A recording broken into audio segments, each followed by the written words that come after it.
Warren Buffett says AI will change the world, but how? That's one of the things that we're going to be talking about today on Everyday AI, your daily newsletter, podcast, and live stream, tackling the latest development in news and AI and helping everyday people like you and me learn and leverage it.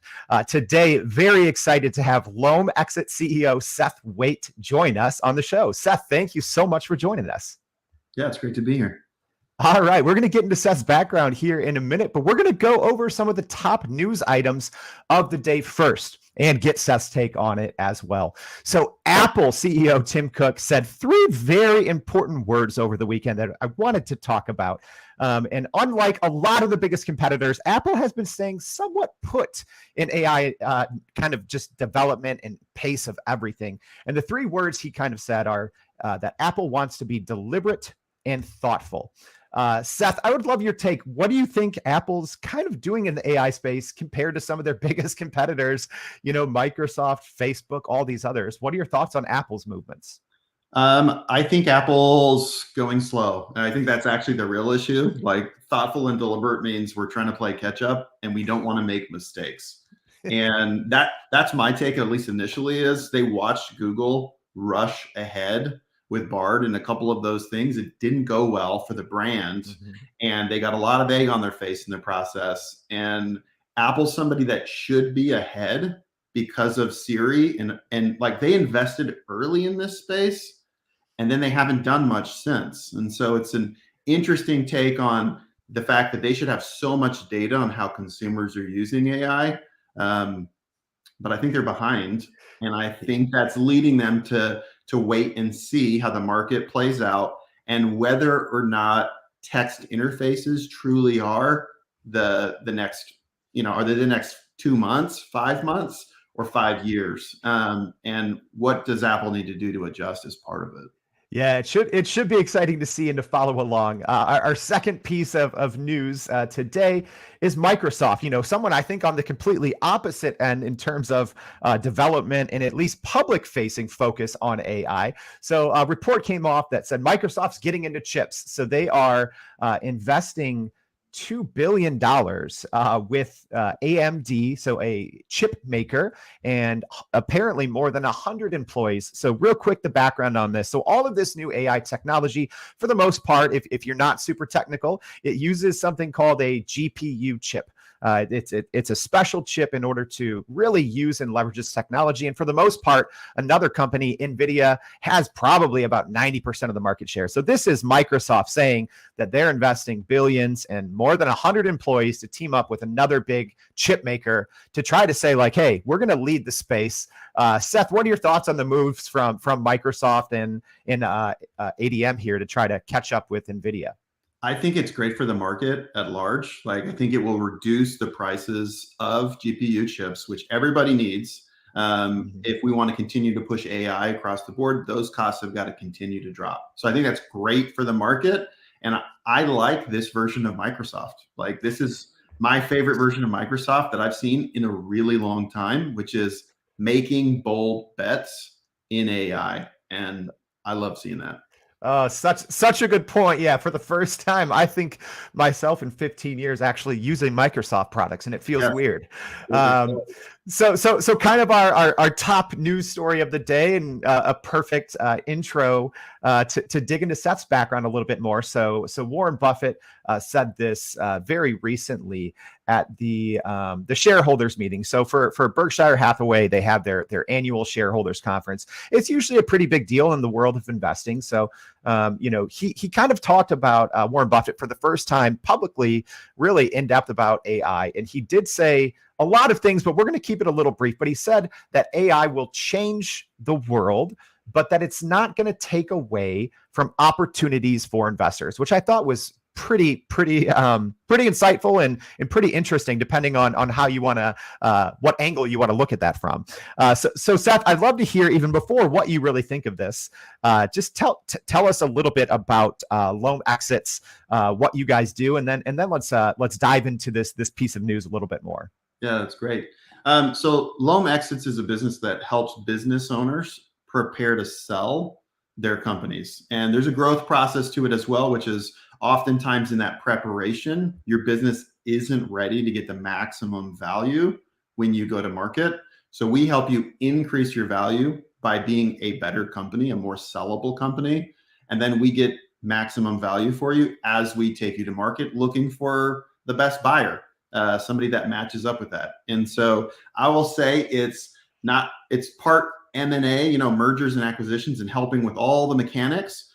And honestly, it's also part therapy for the business owner. It's getting them emotionally, mentally ready for this kind of an exit or sell, which is hard to do, and it's taxing because you've invested so much of your life, especially as a first-time business owner, in the company you've created. And so there's a lot of preparation for you personally and for the business to get ready to have an amazing transaction.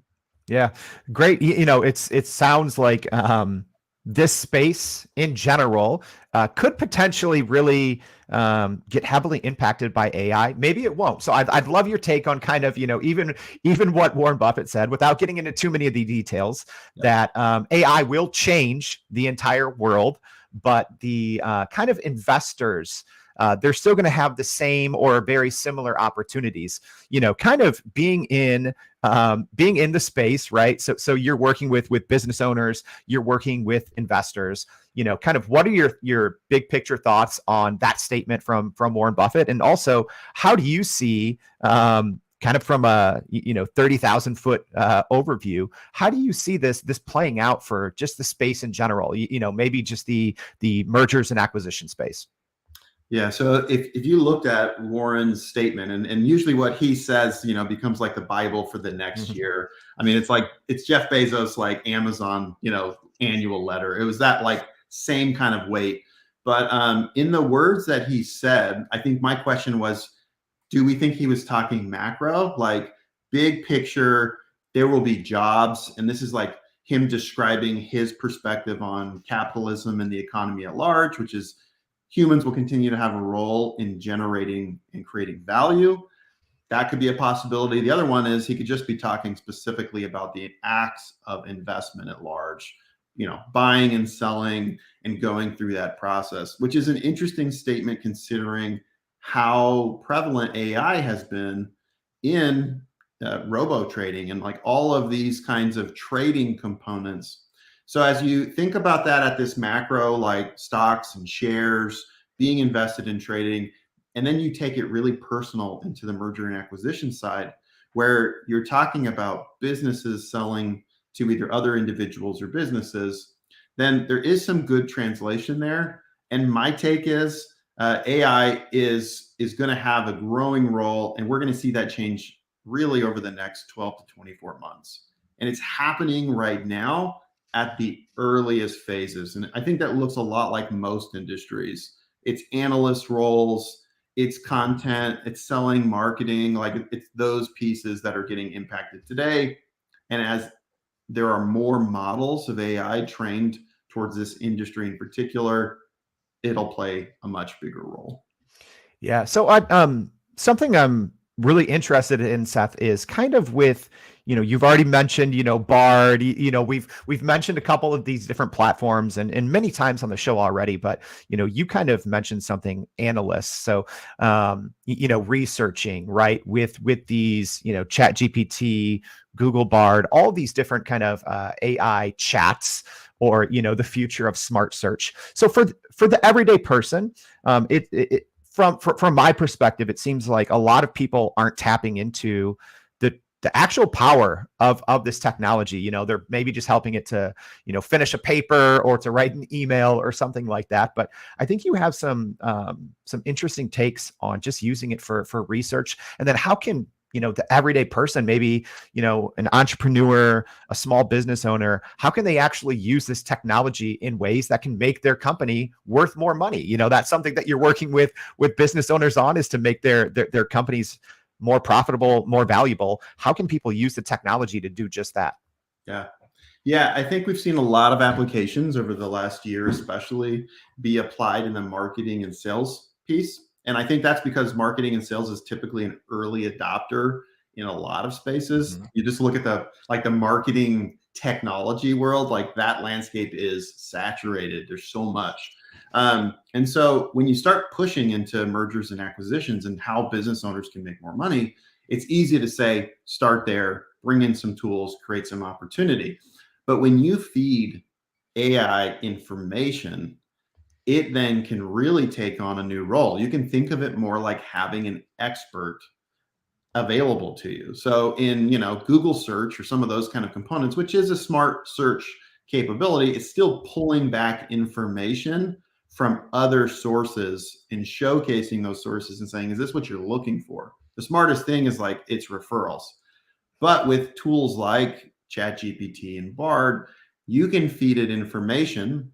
Historically that would have been just some keywords, but you can say, if you're seeing this piece of data and this piece of data and this piece of data, what would that tell you about buying this company or selling this company, or how much would this company be worth?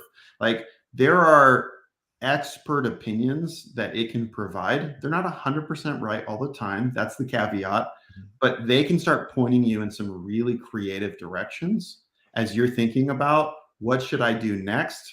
And they help you break the mold of a lot of the typical junk you're going to see online, like mediocre advice. They're going to give you totally fresh perspectives. And I think that's where the value is today, is it's having an analyst who will think outside the box because they can see a bigger picture. Yeah. So I'm What do using you tools that way.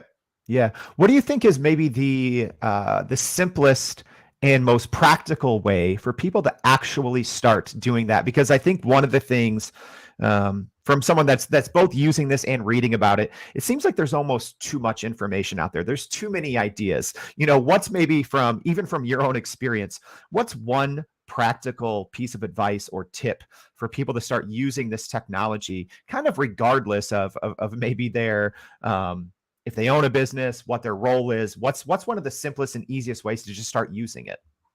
Yeah, I think a big part of it is pick a tool and really dig in and figure it out. Like, don't just, sometimes I'm like, don't try everything. Like, you want to really understand how to be expert in this space. It's no different than other tools or resources. Sometimes when you're just dabbling in a lot of things, you don't figure out how to properly extract enough information. So if you're talking even ChatGPT, like, become an expert at how to ask it great questions. So 15 years ago, 20 years ago, like, I remember in school learning like Boolean, like, how do you ask search engines the very best question so you can get really smart results? And you'd like go to the library and the librarian would teach you how to do this. And my push right now would be, take the time like you did 20 years ago to figure out search engines and keyword like management so you got really great results. Do the same with AI. Like, figure out how to get the smartest responses by giving it the information it's looking for. And if you can take some time to really figure out in the prompt engineering side of this, like how to ask the right questions, you'll find that it's going to give you way more than a 3-paragraph answer on like Moby Dick and something you need for a paper at school. Like, Yeah. that's the game changer, is asking it great questions and giving it data that influences its answer. Yeah, I love that. So, Seth, you've talked a little bit about, your personal experience and, what you think it means for the industry, but, moving forward, which it's hard to think in the future, I think, when it comes to AI, because the developments are so fast. If you had, one hot take on what is AI going to be for, the mergers and acquisition space, what's it going to be for small businesses? If you had one take looking at AI, in the short future, maybe a year or so out, where do you see everything going? So I see mass adoption happening over the next year. I think that's going to be a key part of this, is more people are going to try it. There's a little bit of burnout in a few communities right now. People are like, oh, I don't want to hear about this one more time, but they're going to get over the hump, and then they're going to actually try it, and it's going to blow their mind. And then the challenge will be in the next year is, can people figure out valuable uses to get the most from it? And so in mergers and acquisitions, small businesses, organizations of any size, I think what's going to happen is they're going to realize it doesn't have to replace all your people, but it can lower costs significantly in the business because it can shortcut tasks that historically took you more time. And it's that shortcut component I think that's really valuable. Like it isn't going to say, hey, accountant, you're gone in the next 12 months. Or all your core staff, they're not just going to disappear, but they can get more done. And I think that's the really valuable part here is it's about helping people go faster. I also think it's about lowering the bar on having certain skills and talents or experience that historically are allowing people with less experience to step into bigger roles and jobs.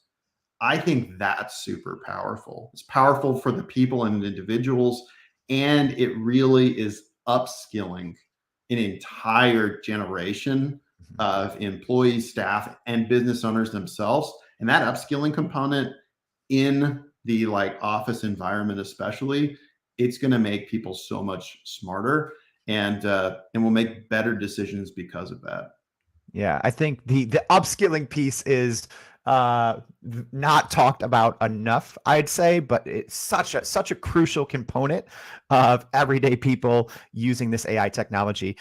This was a fast one today, Seth. I feel I could talk for another 30 minutes, but we are winding down. So just as a reminder, first of all, Seth, thank you very much for joining us. If you are listening live, feel free to drop a comment in this live stream.